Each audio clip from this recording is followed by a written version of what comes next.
They remember to learn. Alright? But we've got to support them. Because that's what we do. Without the support, it's quite hard for most kids. Now, when it comes to differentiate, sorry, I don't know if you can see this properly. Step one is you have to know your class really well. That's rule number one. You know your class. When I say know your class, I mean know the individuals, the individual kids. Which one is Mr. Mercy? Which one is Mr. Noisy? Which one is Mr. Chatterbox? Which one is brilliant? Which one isn't? You know that. Because when you know that, it informs how you plan. And that informs how you differentiate. Because I know that she always comes late. When I do my same plan, I'm not going to see her at the front of the classroom, but she's going to wind me up. I'm going to see her next to the door. So when she comes late, she can sit there. Then she doesn't have to walk all the way and distract the lesson. I see her there. She comes in, she sits there. So people here, they're not distracted. But she's going to come late. She's a perpetual late comer. So I'm going to sit her right there close to the door. So when she comes, she doesn't disturb anyone. She's just coming and get on with her work.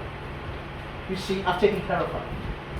And I know that, they're very good friends, them two over there. They're not going to be talking about the work, I know that. They're going to be talking about what they've seen on YouTube. I'm going to be them apart. I'm going to shoot them. So they don't have that opportunity to talk. I know that is very playful. Now what I can do, I can flip my sitting plan. I can sit them based on ability. So I can put all the solid kids here. Or sometimes, they're very weak. I can sit mixed ability, strong, and someone who's not very strong. So you can support them. Does that make sense?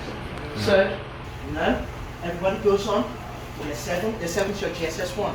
At the end, whether you pass or not, you go on to year 8, go on to year 9. So it's all by that. But they said that the impact it has on children, if you're made to repeat a class, it affects your self-esteem. And that's why they don't do it for you to repeat a class. You move on. So no one's repeating the class. There's no granddad in the class. There's no grandma in that class. Everybody's same age. There's no failing, there's no repeating. You move on. Because it has an impact. If you're repeating a class and you're the oldest person, it rubs on your self-esteem, which we don't see here. But it does affect everything about your mental, everything about you. It has an impact. And that's why they don't fail you. You move on. So my son is in year 6. It's called year 6, which is primary 6 here. Everybody, they're all 10 years old. Some might just get into creeping into that, just monthly difference. But next year, he goes to year 7, like everybody else. No call. Everybody just moves on. Right. So you can imagine the clear differences here and the impact. Remember what I said? It's all about that child. But you can imagine the impact for that child repeating the class. The self-worth. You see, I'm not worth it. You need to know your class. Which ones were born prematurely. These are all educational psychology. Which one comes with a good bone? Which one comes with a broken bone? Single mom. Which was a Muslim or Pashtun? I know you don't have it there, but in England. Which was an Indian? Which was a Sikh? The Chinese kids? What about the culture? And the culture happened? That things, there's a lot to consider. You need to know your class. Right, another fact. Right? Fact, compared to children, what is my fact? I've just said that. Compared to children born in September, children born in August, I've said that. Children from poor families, this is very shocking, but it's true. Children from poor families. Here, every day, they hear about 616 words. Not enough. For children who want to do family, they hear over 2,153 words. So the family, they hear 616 words. For children from very rich background, they hear about 2,153 words. They speak to them more. They read more books. They have more devices. They watch more telly. They do more things. What background? Maybe they don't even have a telly. Mom didn't go to school. that in those schools. Who's going to teach that child? It goes in a cycle, the vicious cycle. There's some children, not some, quite a lot of children, yeah? Even in the UK, and that's why we do so many things for them. Some kids in the UK, they've never been to Westminster to see the big men. But sometimes we do outreach programs. We take those kids from poor backgrounds. We take them to the city. When I say city, so there's London, which is massive. There's a place in London called London, the city of London, right? We take them there so you can see professional people, right?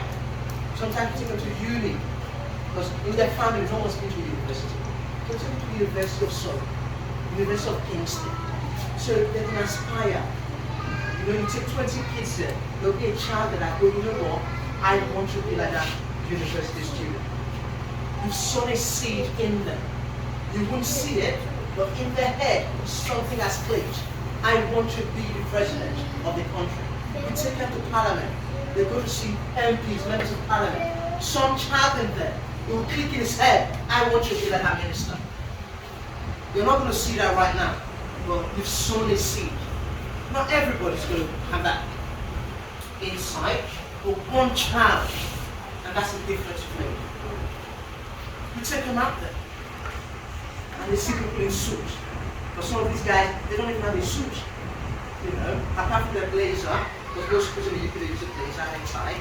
Apart from their uniform, which is their uniform, they don't wear a suit all the time. But when you take them out there, they see professional people. They see doctors, lawyers, engineers. They go, I want to be like that.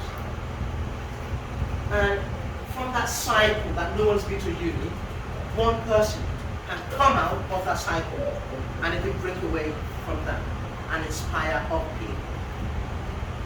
Okay? Not in your class, we talked about crowd learning. This is from the Nigerian website. So in the UK we call it SEN, Special Educational Needs and Disability. But in Nigeria it's called Special Needs Education and Rehabilitation Services. The same thing, flavor of different ones. Now, you know them. You know the disabled children. If you've got someone on crutches, right? Maybe they just had an accident, they're on crutches.